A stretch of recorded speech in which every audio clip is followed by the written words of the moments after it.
Moi, c'est Luce, de l'agence Luce Investigation. Et lui, c'est Noah, mon assistant. Notre spécialité, les enquêtes fantastiques. Alors si vous avez une mission à nous confier, n'hésitez pas à nous contacter. Pour partir à l'aventure, on est toujours prêts. Les enquêtes fantastiques de Luce et Noah. Épisode 5, à la recherche du trésor de Finn le lutin. Quelque part sur Terre, en l'an 3299, dans une cabane perchée au cœur de la forêt. Et bonjour et bienvenue chez Luce Investigation. Ici, tu es dans mon atelier. J'y mets au point des inventions qui me servent ensuite dans mes enquêtes. Aujourd'hui, je fabrique une pommade régénérante à base de bave d'axolote, une salamandre qui vient du Mexique. Elle pourrait reconstituer rapidement le corps humain en cas de blessure grave. Noah, s'il te plaît, peux-tu me rappeler en combien de temps repousse un membre d'axolote s'il est coupé? Immédiatement, Luce. Une patte ou une queue d'axolote se reconstitue totalement et à l'identique en environ 1 mois. Noah, mon assistant est une IA, un ordinateur ultra perfectionné qui imite l'intelligence humaine. 1 mois, c'est beaucoup trop long. Il va falloir qu'elle agisse plus vite, cette pommade. Mais qu'est-ce que je pourrais bien ajouter à l'intérieur? Je t'ai entendu parler de vitesse, Luce. Je te signale donc cette information qui me semble pertinente. Le faucon pèlerin est l'animal le plus rapide au monde, avec un vol en piqué mesuré à 389 km/h. Très intéressant. Merci Noah, ça me donne une idée. Je pourrais essayer d'ajouter une plume de faucon lyophilisée et réduite en poudre à ma préparation, pour qu'elle agisse plus vite. Luce, une nouvelle proposition de mission vient juste d'arriver. Je te la lis. Bonjour Luce Investigation. Une sorcière m'a volé mon trésor, un chaudron rempli de pièces d'or. La voleuse m'a dit qu'elle l'avait caché au pied d'un arc-en-ciel et qu'elle me le rendrait si je le retrouvais. Elle m'a même donné sa parole de sorcière. Mais je crois qu'elle m'a jeté un sort. Dès que je m'approche d'un arc-en-ciel, il s'éloigne. Je deviens fou. Aidez-moi à retrouver mon précieux chaudron, je vous en prie. Signé, Finn, le lutin de l'île verte. Un trésor caché au pied d'un arc-en-ciel? Si je me souviens bien de mes cours de sciences, c'est complètement impossible.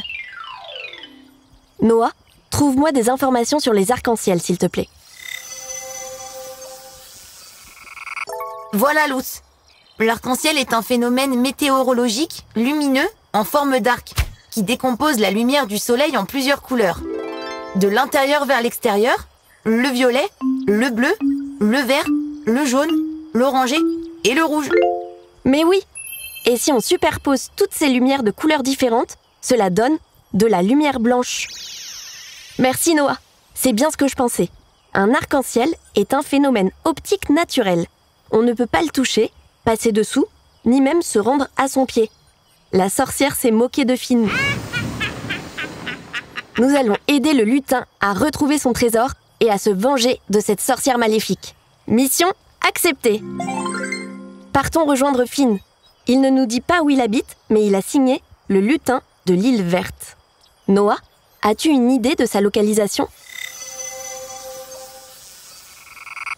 Recherche effectuée, Luce.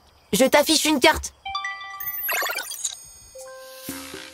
Luce sait maintenant où se téléporter pour rejoindre Finn le lutin.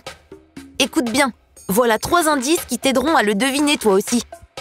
L'île verte est le surnom d'un pays du nord de l'Europe. Il a pour symbole un trèfle à 3 feuilles. Sa capitale est Dublin. Est-ce que c'est la Suède? L'Irlande? La Grèce? Oui, c'est bien l'Irlande. Je programme la téléportation sur mon bracelet. Noah, envoie un message à Finn pour lui dire que nous arrivons.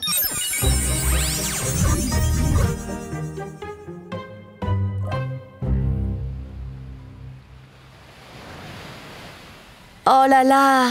Quelle vue! On a atterri sur une falaise au bord de la mer. Oh, trop mignon!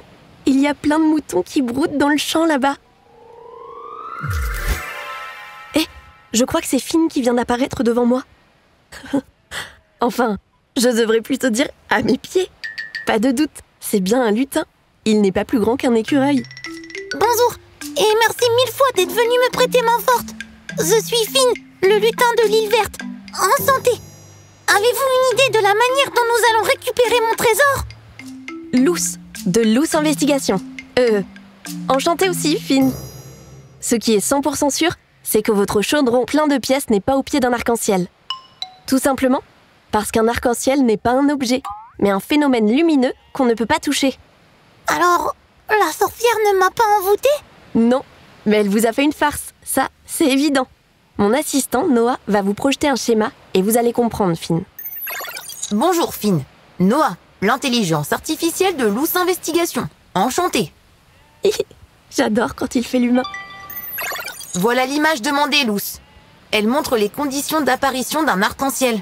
Vous voyez, Finn, pour pouvoir observer un arc-en-ciel, il faut se trouver dos au soleil, plutôt en début ou en fin de journée, quand il est assez bas dans le ciel, et face à un rideau de gouttelettes d'eau, même très lointain, juste après la pluie par exemple.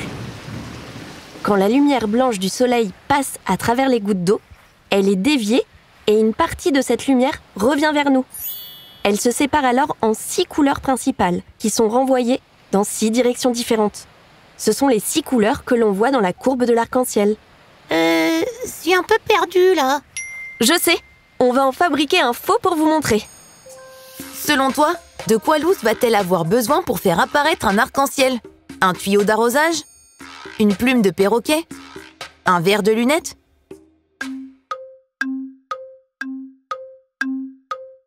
Bien vu! Il nous faut un tuyau d'arrosage. Les conditions météo sont parfaites. Il fait beau et nous sommes en fin de journée. Le soleil est rasant. Et voilà! Il suffit de se placer dos au soleil, d'ouvrir l'eau du tuyau et de régler le jet d'eau en mode bruine. Regardez, Finn, on peut voir un petit arc-en-ciel à travers le rideau de gouttelettes juste ici. Waouh, mais c'est merveilleux, Luce! Je comprends mieux maintenant pourquoi je peux pas m'approcher d'un arc-en-ciel. C'est juste de la lumière. Comment j'aurais pu récupérer mon trésor à son pied? La parole de la sorcière ne valait pas un clou. Oui, en plus dans la nature, ce phénomène n'est visible que quelques minutes. Et sa taille dépend de la hauteur du soleil dans le ciel et de votre distance par rapport au rideau d'eau. Mais on ne va pas se laisser faire, Finn. J'ai une idée pour prendre la sorcière à son propre piège et récupérer votre or. Elle doit probablement garder le chaudron chez elle. Et elle vous a donné sa parole de sorcière, n'est-ce pas? Oui, une parole de sorcière est impossible à reprendre. Elle perdrait tous ses pouvoirs. En plus, je sais où elle garde ses biens les plus précieux. Au pied d'un chêne centenaire, dans le jardin, devant sa sommière. La sorcière a promis à Finn qu'il récupérerait son trésor s'il allait le chercher au pied d'un arc-en-ciel. Selon toi, comment peut-il prendre au piège la sorcière? En attendant qu'un immense arc-en-ciel apparaisse dans le ciel après la pluie? En peignant un arc-en-ciel sur l'arbre derrière le chaudron? En faisant apparaître un petit arc-en-ciel au-dessus du chaudron?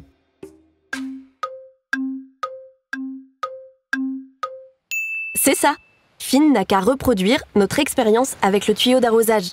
Il suffit d'aller dans le jardin de la sorcière une fin de journée ensoleillée et de créer un arc-en-ciel au-dessus du chaudron. C'est très malin. Merci, Luce. De rien, Finn. C'est votre trésor. Et cette sorcière est voleuse et malhonnête. Noah, on rentre à la maison. Téléportation enclenchée.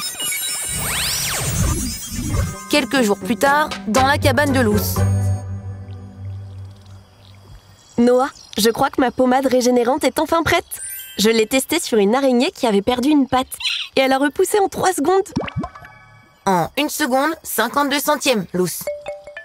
Oui, Noah, merci pour la précision. Luce, tu as reçu un nouveau message. Je te le lis. Chère Luce, votre ruse a fonctionné. J'ai fait apparaître un arc-en-ciel au-dessus de mon chaudron d'or et j'ai appelé la sorcière. Elle était furieuse, mais elle a bien été obligée de me rendre mon trésor.